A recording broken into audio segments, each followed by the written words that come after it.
Advertising in the real estate industry plays a key part in your success. However, there are rules you should be aware of to stay in compliance.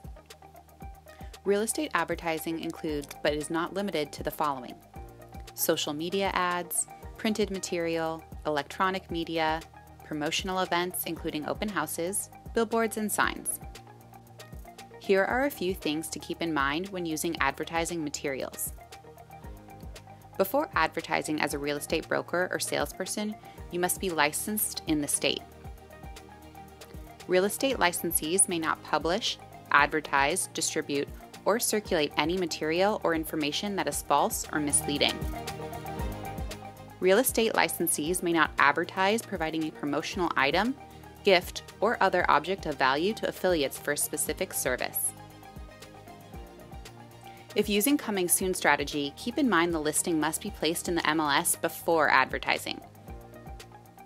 Any form of advertising based on information supplied by the MLS must clearly disclose the source and the time period the information is based on.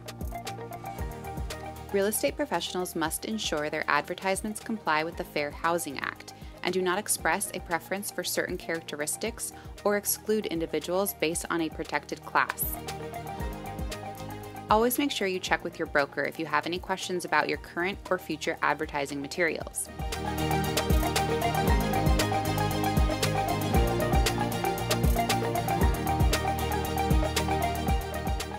Thanks for watching.